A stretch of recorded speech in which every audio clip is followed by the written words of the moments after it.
Está con nosotros en la mañana de hoy. Profesor, gracias por estar aquí. ¿Qué le parece el poco me importa de los diputados de la Asamblea Nacional, los del PRD, encabezados por Jaime Vargas y Benicio Robinson, que están intentando aprobar una ley que, me pregunto yo, ¿en qué favorece en este momento una ley de esa naturaleza al país? Bienvenido. Buenos días. Al país no lo favorece en absoluto, para nada. Favorece al diputado Benicio Robinson la creación de ese distrito por los dineros que se otorgan, ¿verdad?, precisamente a los distritos, o sea, por la descentralización. Y ellos tienen una parte del presupuesto nacional que va destinado a los distritos. Eso por una parte. Por otra parte, es una forma más del clientelismo a la que hemos llegado, ¿verdad?, que realmente está ya ahogando, asfixiando al país.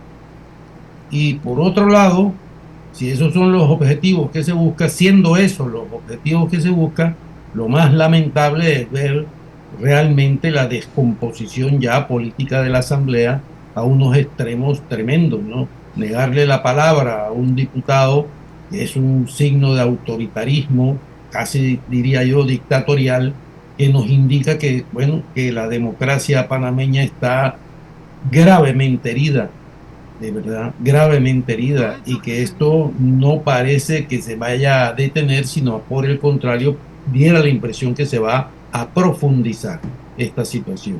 Estamos atravesando momentos muy preocupantes del país, muy preocupantes. No solo es la Asamblea la que comete este tipo de barbaridades, porque hay que darles el nombre que tienen, ¿verdad?, y les falta el respeto de esta manera. Es cierto, como dice Juan Diego, que no se lo faltan a él. Yo diría, no solo a él. Él es un diputado de la nación que debe ser respetado, pero ese diputado efectivamente representa miles, de decenas de miles de ciudadanos, ya no solo de su circuito, sino de todo el país. El diputado Juan Diego Vázquez se ha ganado el respeto del electorado panameño por su posición de firmeza y honestidad. Y eso, a todos esos panameños se le está faltando el respeto al negarle la palabra a Juan Diego Vázquez. ¿Será que habrá que salir a la calle nuevamente? Porque, como yo decía hace unos momentos, no aprendieron nada de octubre y noviembre del año pasado, señor Stowe. No han aprendido absolutamente nada. Ya usted ve de una manera u otra la misma campaña electoral, parece una feria de ofertas, no han entendido absolutamente nada, créame, y esto es lo preocupante, porque cuando no se entiende lo que debe ser reformado o mejorado, ¿verdad?, entonces es la violencia la que ocupa un lugar indeseable en las sociedades. Esta negativa a reconocer los derechos de los ciudadanos, a reconocer los derechos de los diputados, a reconocer los derechos en términos generales, tiene un límite, y ese límite va a ser una explosión social nueva, que esta vez yo creo que va a ser incluso más radical y con mayores consecuencias que lo que vivimos en octubre y noviembre del pasado año. Lisbeca. Sí, señor Stout, veíamos al diputado Juan Diego Vázquez de forma irada reclamar su derecho a expresión, a pronunciarse dentro de la Asamblea. ¿Qué podemos esperar? O sea, ¿se pueden abordar otros temas en este momento, justamente cuando ya están a punto de terminar de sesionar o este periodo de sesiones legislativas los diputados? Yo creo que es una irresponsabilidad estar sesionando para aprobarle beneficios indebidos a un jefe de partido o a un jefe de bancada o un presidente de la Asamblea impuesto ahí por el señor Benicio Robinson. Me parece gravísimo que se esté legislando en estos momentos, que además ni siquiera asisten a las sesiones, pero asisten, como en este caso, ¿verdad? Que hacen un quórum falso porque no había quórum, ¿verdad? Y entonces, si estas reuniones que se dan ahora son reuniones para dar satisfacción a necesidades del PRD, así de sencillo, o de diputados del PRD, así de sencillo, como por ejemplo el intento de borrar la deuda que este gobierno adquirió, ¿verdad?, con el Fondo de Ahorro de Panamá. Claro, si usted que debe un dinero porque ha violado la ley al no pagarle los dineros correspondientes el gobierno al Fondo de Panamá, se estuvo violando la ley del Fondo de Ahorro de Panamá. Pues ahora ese ladrón va a recibir una impunidad mediante una ley que legaliza el robo de los dineros del ahorro de todos los panameños. Esto es inconcebible a dónde estamos llegando, de verdad. ¿Qué tipo de proyectos deberían hoy estar hablando los diputados en la Asamblea Nacional y cuáles serían las consecuencias de aprobarse este proyecto que en este momento está en discusión para los diputados que voten a favor? Eso es lo que me interesa quizás conocer, porque me parece extraordinario que quieran pasar o crear un distrito que no cumple con los requisitos que la ley mandata. Bueno, esa ley, si se llega a aprobar, ¿verdad?, se puede recurrir a la Corte Suprema de Justicia, porque es una ley ilegal, primero, que no recibió los votos necesarios para ser aprobada, o se violenta aún más la ley si se vuelve a votar la ley cuando ya fue rechazada. O sea que se tendría que recurrir a la Corte Suprema de Justicia. Pero mientras la Corte Suprema de Justicia no se pronuncie, está vigente la ley. Y por lo tanto el distrito y su asignación económica va a existir mientras la Corte no se pronuncie. Y si hablamos de la Corte, pues no sé qué decir, sinceramente se lo digo. No sé, Rebeca, qué opinar, qué decirle, porque estas son decisiones que deben tomarse de suma urgencia, así que requieren de inmediato una respuesta de la Corte Suprema de Justicia para evitar un daño, en este caso un daño político y un daño social. ¿Qué proyectos sí deberían estar discutiendo hoy en la Asamblea Nacional? Mire, en la Asamblea Nacional en este momento lo que deberían de estar, primero, que mi opinión personal es que la Asamblea debería de existir una norma para que deje de sesionar como mínimo 3 meses antes de las elecciones. Esto es una de las reformas que habría que realizar. ¿Por qué? Porque evidentemente que una asamblea que está respaldada por el gobierno o que respalda al gobierno, vale, si legisla hasta el último día posible, va a hacer cosas que son indebidas, y eso hay que evitarlo. Y por lo tanto debe haber una norma que se deje de sesionar como mínimo 3 meses antes de las elecciones para evitar precisamente lo que estamos viendo, ¿verdad? Este tipo de chanchullos, porque eso tiene un nombre, evidentemente. Y por lo demás, la Asamblea no debería de meterse a legislar nada que pueda cambiar la estructura política del país en el último año de gobierno. Es que esto es inadmisible, ¿no? Bien, vamos al tema de la demanda de inconstitucionalidad presentada contra la candidatura de José Raúl Mulino. Estamos a 12 días de las elecciones del 5 de mayo y esta es la fecha y ni siquiera hay señales de una posible sesión permanente por parte de los 9 magistrados de la Corte. Muy por el contrario, tenemos información que ha publicado el diario La Prensa de que 2 magistradas están de vacaciones y 3 estarían saliendo de viaje durante estos días. Entonces, ¿qué hacer? Ir a las urnas el 5 de mayo con esa expectativa, con esa incertidumbre de si uno de los candidatos será declarado su candidatura constitucional o inconstitucional después de las elecciones.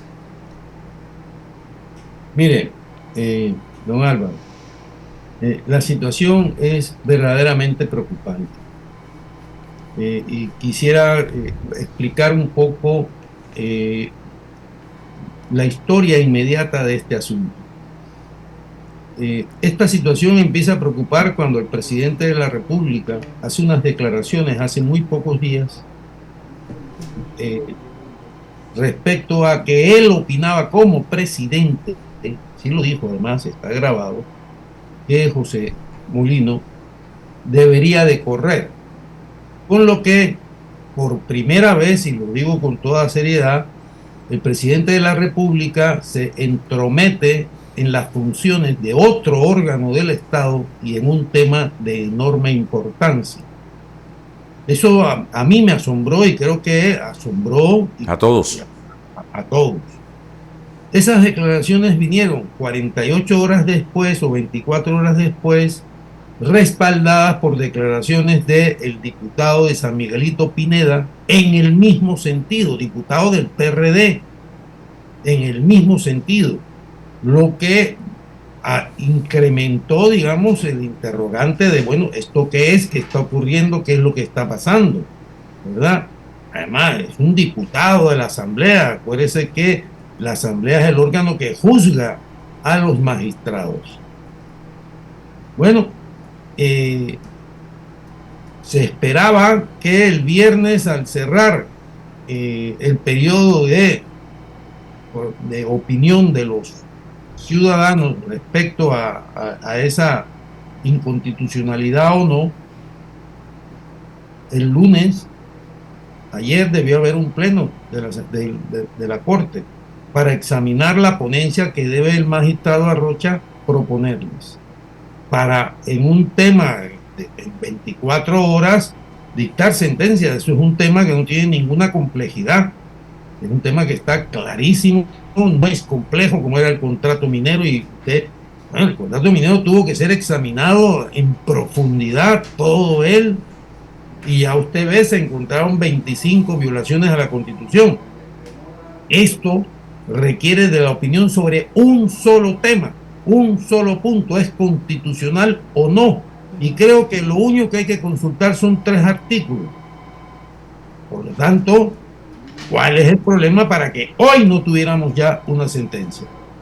Al enterarnos ahora de que es que las magistradas y magistrados salen de viaje, otros toman vacaciones, etcétera, la alarma nacional y ciudadana es tremenda. Y la Corte debe entender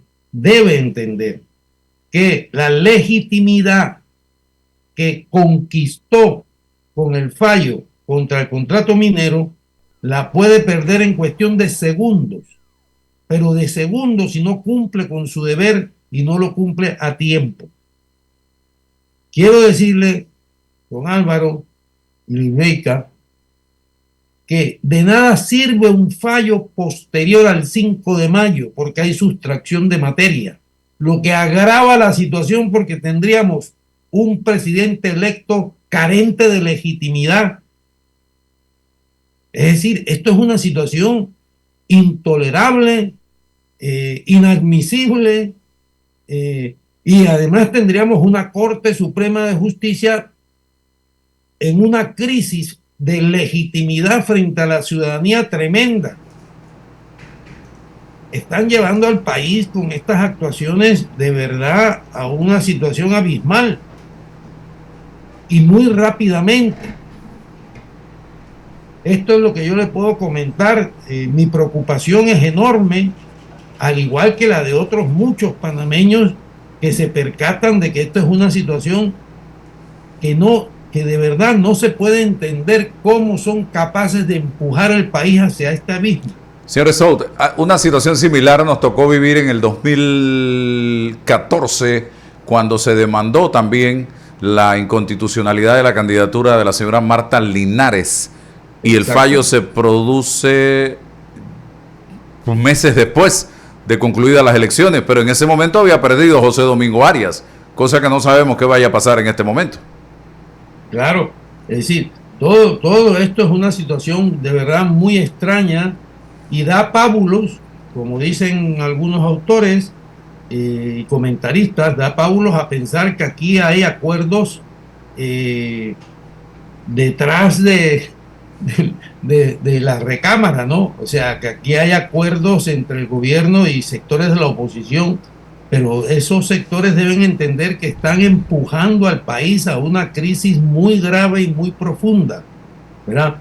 Si el señor Mulino gana sin haber sido legitimado constitucionalmente previamente por la Corte, va a ser un presidente débil porque carecerá de legitimidad.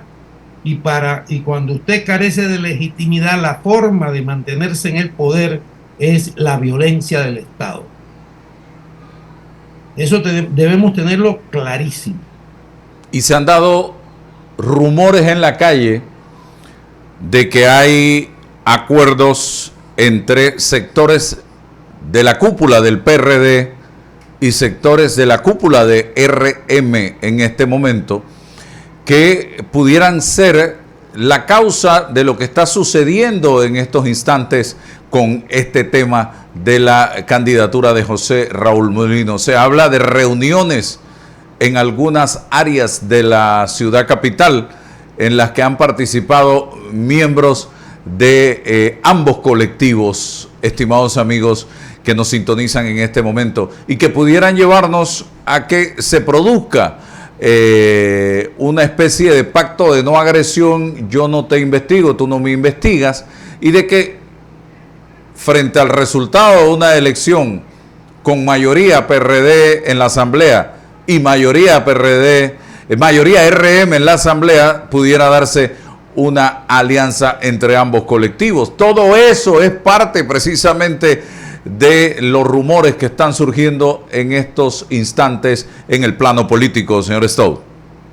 Sí, mire usted, empecemos por decir que hay candidatos a diputados y a representantes apoyados por ambos partidos, que supuestamente son partidos, uno gubernamental y el otro no. Ahí está, y vamos a decirlo, porque a mí me gustan los nombres, porque no tengo por qué ocultarlo. En Bellavista está Virgilio Crespo, que aparece con las 4 banderas, RM, PRD, Alianza y Molirena, pidiendo el voto porque dice que todo va a cambiar con su llegada a la Junta Comunal. ¿A qué partido político va a representar Virgilio Crespo si gana la Junta Comunal de Bellavista? Él ya había sido representante. Él ya había sido representante. ¿A qué candidato presidencial le pide votos Virgilio Crespo en Bellavista? Le pregunto yo. ¿Cuál es su ideología? ¿Con quién se identifica Virgilio Crespo? ¿Con Martinelli? ¿Con Mulino? ¿Con Gaby Carrizo? ¿Con José Muñoz? ¿Con Pancho Alemán?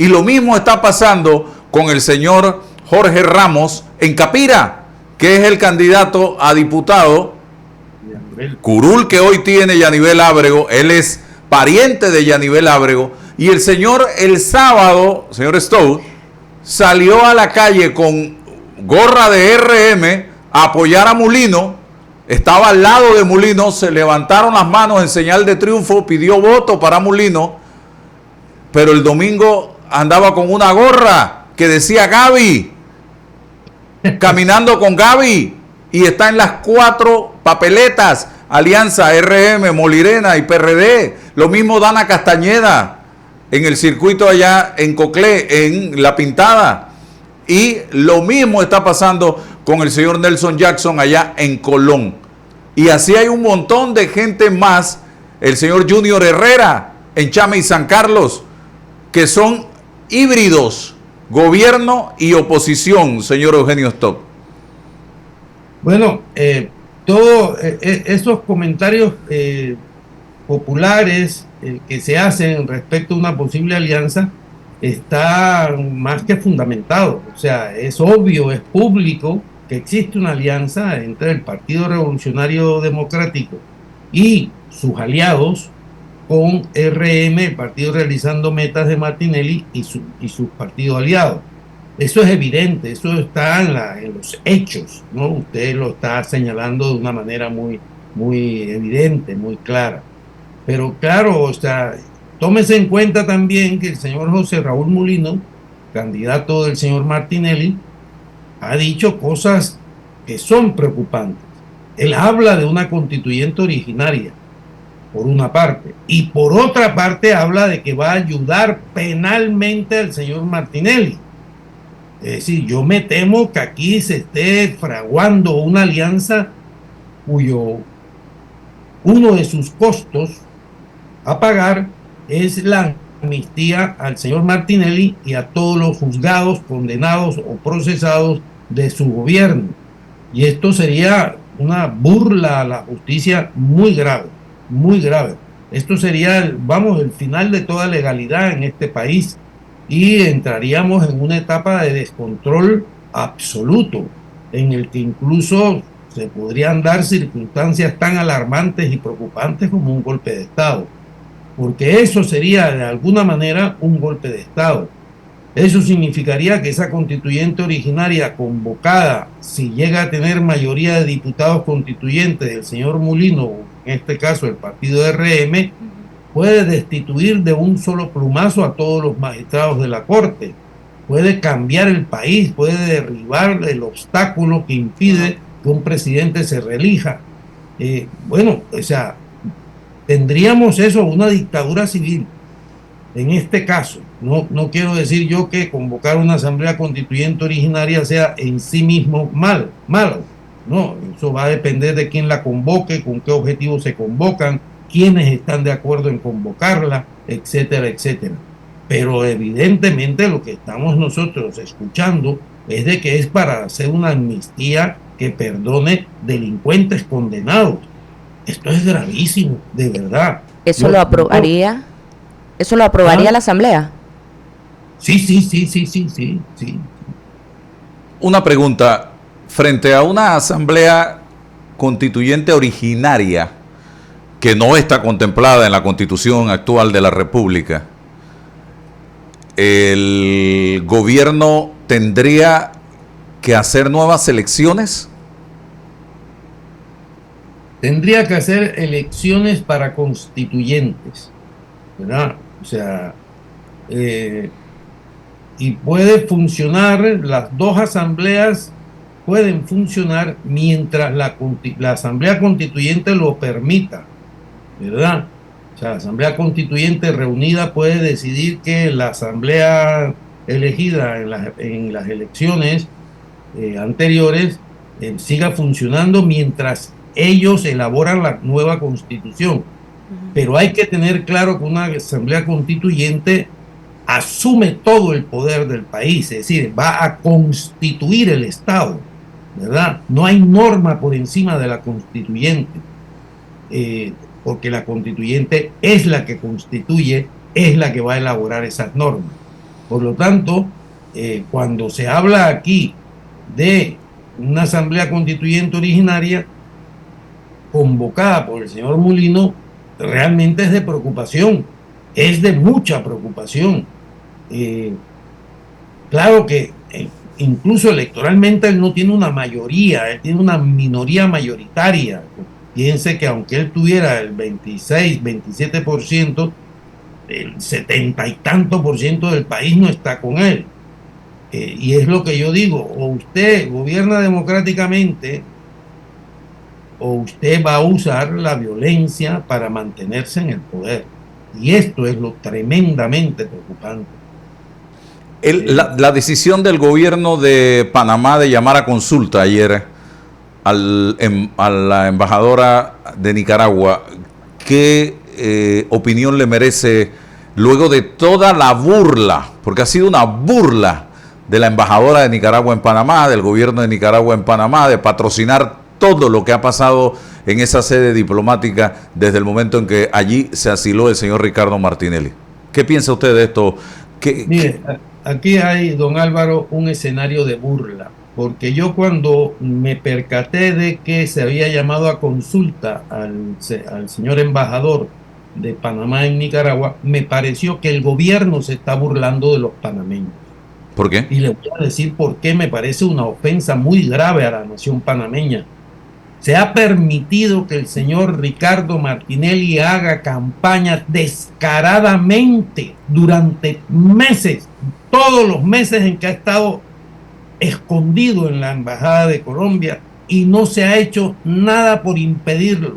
En la embajada Y de ahora, Nicaragua. faltando 13 días nada más, es que viene el gobierno a reaccionar. Eso es tolerancia. Aquí ha habido tolerancia. Aquí evidentemente que hay una alianza. Esto no me cabe la menor duda. Todos los signos son de que hay una alianza entre el gobierno PRD y el señor Martinelli. El domingo, pantalla gigante, transmisión en vivo desde la embajada a un evento político que había en Veraguas, señor Stout. Bueno, por eso le digo, y se ha permitido a este señor desde el inicio hacer campaña política, entrometerse en los asuntos internos de Panamá. Esto es una falta de respeto del gobierno de Nicaragua a la nación panameña también. Bueno, esa dictadura de Nicaragua no respeta absolutamente nada, pero el gobierno de Panamá debía haber tenido una posición mucho más digna, ¿verdad? No sea, hubo una nota del Ministerio de Relaciones Exteriores cuando el señor Martinelli se asiló y que Panamá le negó el salvoconducto.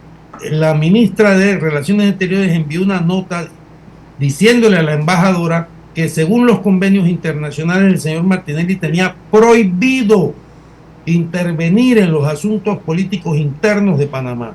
Lógico. Y así está establecido en los convenios internacionales. Pues esa fue la única nota. Se le ha permitido participar en todo. Está haciendo campaña en todo. En televisión, en radio. Las empresas, televisoras y radio no tienen por qué tomar ellos una decisión que no hay una norma que lo impida. Por lo tanto, pueden aceptar o no la propaganda de este señor. Wow. No ¿Y ha el hecho tribunal nada. y el papel del tribunal electoral en todo esto? El tribunal electoral es el tribunal de los ridículos, ¿no? Acuérdense que el tribunal electoral fue el que reconoció el principio de especialidad al señor Martinelli cuando eso no era ni siquiera de la competencia del tribunal electoral. Es que estamos llegando ya a situaciones verdaderamente, y no hubo sanción para ningún magistrado. Bueno, hubo un magistrado que salvó su voto y lo razonó además y lo hizo muy bien, el magistrado Valdés. Pero los otros dos magistrados, entre ellos Junca, ¿no?, que llegaron a extralimitar sus funciones y sus competencias al entrar a validar el principio de especialidad, que eso era un tema del sistema penal, no del sistema electoral. Pues ellos se lo reconocieron. O sea, el Tribunal Electoral ha venido cometiendo error tras error frente a la ciudadanía que lo observa, ¿verdad? Y también tienen un problema aquí, tienen responsabilidad con lo que hizo o no hizo el señor Mulino. Ellos debieron haber advertido de que efectivamente, porque se pudo haber hecho, haberle dicho al partido realizando metas, oiga, usted tiene que hacer un congreso para nombrar un vicepresidente de Mulino, porque las nóminas tienen que estar completas. Eso hubo suficiente tiempo. ¿Por qué no se hizo eso? Eso estaba en manos del Tribunal Electoral. Guardaron silencio.